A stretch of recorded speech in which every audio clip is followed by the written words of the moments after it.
welcome to our special presentation on Headlines today from the Auto Expo 2014. I'm Siddharth Sharma, and today the gates are open for the general audience at the Auto Expo happening here in Greater Noida. So today we're going to talk about Day 3 and small cars. So let's dive straight into all the action.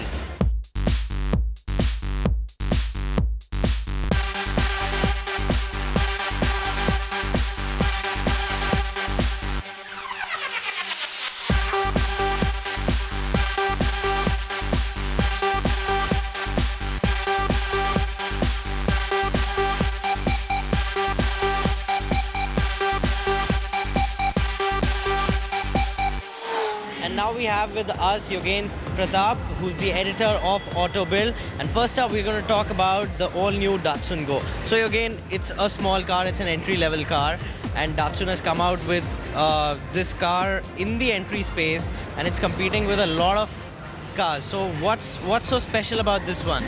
See, Nissan, this is a Nissan brand. They have global ambitions of, selling a certain number of cars under their global plans. And they decided that to get market share in emerging countries, they needed to have a separate brand under which they could launch entry-level cars. Because the Micras of the world, which are sold also in developed markets, are too expensive to compete for the mass market positions here in this country. So they came up with launching the Datsun brand, and the first car they've launched is the Go. On the same platform, they're also going to build an SUV as well as a MPV. MPV will be a 7-seater. They have shown concepts here already at the Auto Expo. The SUV concept you can see there, which they call the Range. So talking about Go, they've done a lot of cost-cutting measures on it, like how we see a single wiper inside. We don't get a stereo system inside as well, because they've got their own new multimedia console going on there. So elaborate a little bit on that as well. Yeah, so this is a car built to a cost. There's no denying that they've tried to make it as cheap as possible, but they've tried to also take care of what people of the new generation are looking for. These days everybody, they say, carries a mobile phone, they have their music on the mobile, so you can just plug in your mobile into the system and you can listen to your music. You don't have to depend on what somebody else is giving. So these kind of things they've built in. I mean, you can see inside it's a single seat, which also is a cost-cutting measure. The dashboard, everything they've also tried to make very practical and utilitarian. Talking about the single seat over there, they've tried to make a lot of space in a small car as well, especially for the front passenger in a way. But it's a very odd design, something which we used to see back in the Omni and the vans that Maruti Suzuki used to come out with. Is that concept and trend going to come back now? No, it's not a trend, it's not a concept. This is just, I think, going to be a one-off thing. With the safety requirements, you can't actually seat 3 people unless you have proper seat belts for them. So it'll be a place where you can put your knickknacks. Okay, I know that you've driven this car, so tell me what is it the value for money car that the entry-level consumer will be looking for? See, it is definitely value for money, but whether it takes the consumer's fancy, I'm not so sure. Definitely the younger generation are going to be interested in it, and it's also a whole new brand. Datsun has a long history, very colorful and history linked to motorsport. So they are trying to also capitalize on that and get people who have been associated with the Datsun brand earlier to also try the new Datsun cars. These are very different cars, but it gives them a link to the past. Okay, in terms of looks, if you want to give it a rating, how much would you give it? Looks are very subjective. It depends on people. It's not what you can say revolutionary. It is a contemporary looking car. I'd give it a 3 on a 5. What about the mileage? What is going to be the mileage on this car? So they're going to use the same Nissan engines that they're using on the other cars. This car is lighter and it is built for efficiency. So you can expect a little more mileage than you get on the other Nissan small cars. So do you think if a consumer goes for this, it is the value for money car? in the new range? It is a value for money car. There's no denying that.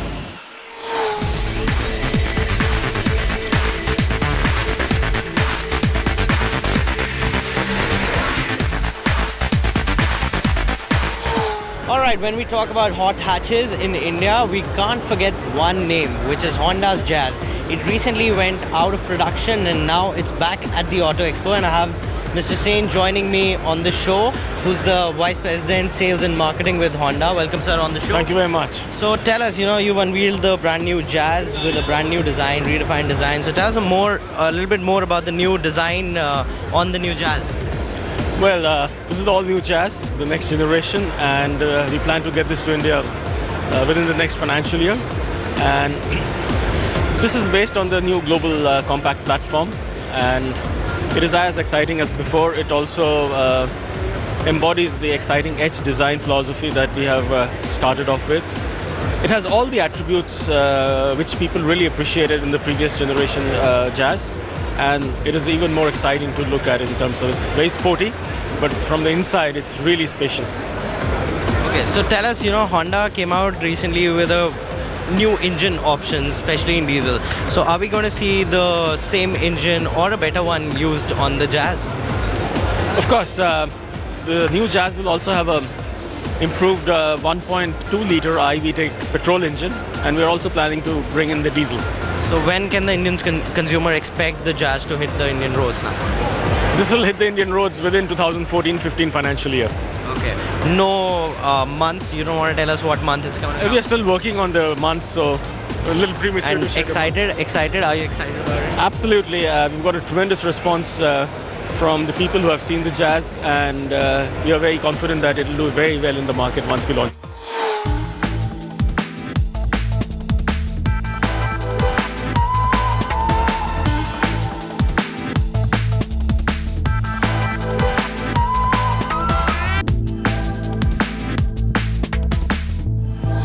Alright, the much-awaited launch at the Auto Expo 2014 was the Maruti Suzuki Celerio, and it's finally here. It's come out at a pricing which is unbelievable for a car like this, and we have with us again Yogendra from AutoBuild, editor of AutoBuild with us. So sir, tell us first about the pricing, the crazy pricing that Maruti has come out with for this hatchback. No one was expecting this kind of a pricing. Maruti always comes out with aggressive pricing. That's how it captures the mind and the market share. It didn't have a product that could go against the similar products of the competition. And this takes on one of the best-selling cars in the hatchback segment head-on, and also offers some additional features. Maruti for the longest time had an embargo on it. And they said, oh, don't release pictures to all the publications, all the houses.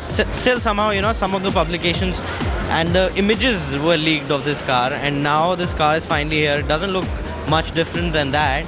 And the key point for this is basically the gear shift mechanism that it has, the transmission that it is loaded with. So tell us a little bit more about it. How is it an automatic plus manual gear?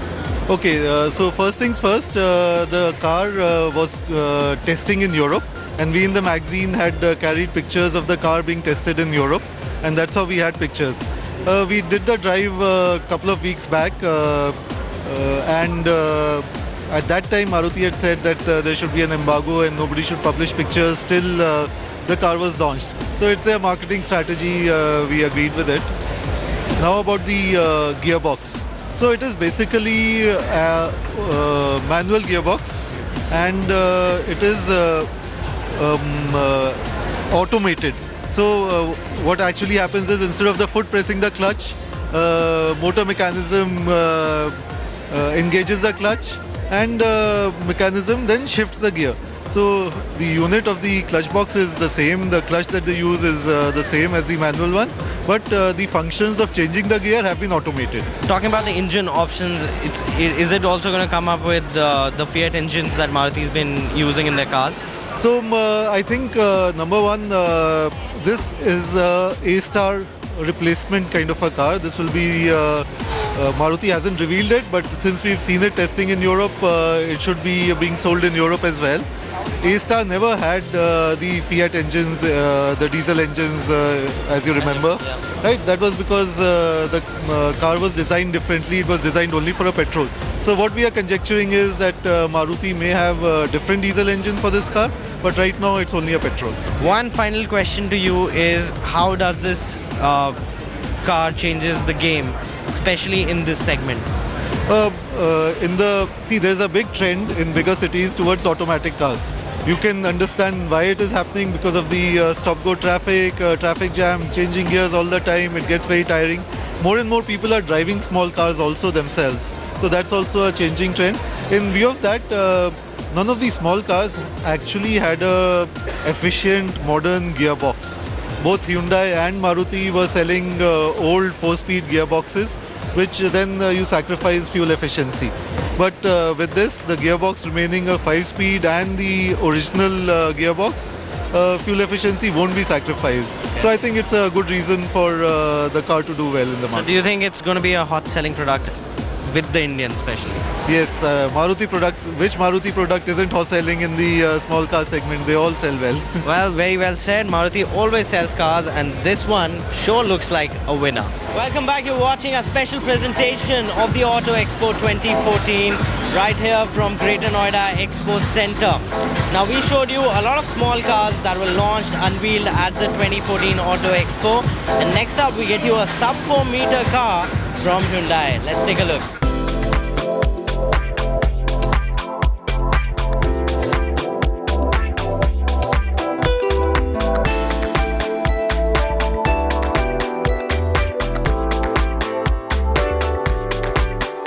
Alright, when we are talking about small cars, we can also talk about sub 4-meter cars, and we've got the Hyundai Accent now, not the Ascent, and Yogen will tell us more about the new Accent. So this is based on the i10 Grand platform. It gets all the features that the i10 Grand got, which made it a revolutionary car in its segment. Interior space, the rear AC vents, all the features, a nice dashboard, the cockpit, everything is great about this car. I am slightly disappointed with the styling, but otherwise I think they've got a winner on their hands. So what didn't you like about the styling on this one? They also say it's got that fluidic design and everything going for it that Hyundai's been gunning. See, like if you look at the Verna, it's got very striking lines. Yeah. This one doesn't have such striking lines. It doesn't have such clear. It's more rounded. You know, that's the difference. Like we saw the Celerio also. It was a rounded kind of a car, and they've gone with this rounded kind of a look here on this car as well. So competitions for the Accent? Competitions for the Accent is cars like the Amaze and the Desire, obviously, and both those cars are doing very well. So Accent has a load of competition on its hands. Unlike the i10 Grand, which found a niche for itself, there's no car that goes directly against it. For the Accent, there are cars which will give it tough competition.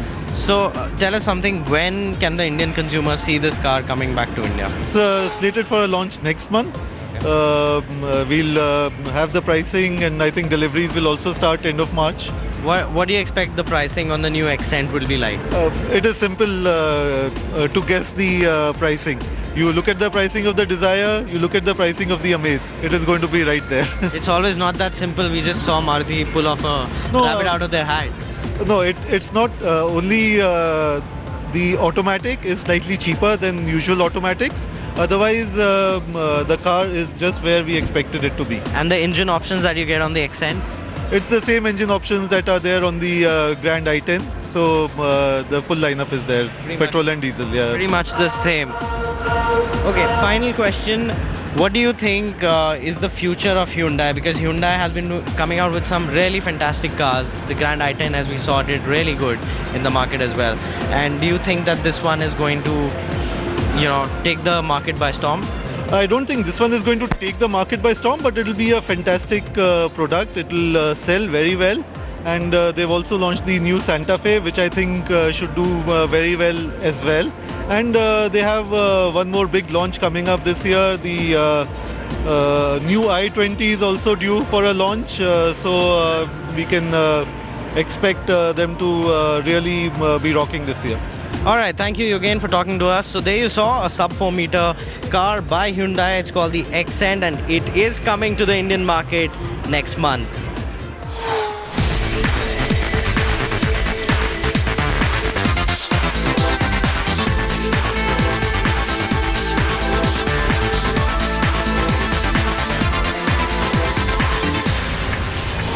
Alright, we are talking about small cars over here, and the smallest one in the house is actually quite expensive. It's the Fiat 500 Abarth. And to talk more about it, we have with us Rahul from AutoBuild. Welcome, Rahul. Hi, You're Siddharth. already sitting inside the beautiful, hatchback, and it's an Abarth. So tell us more about it.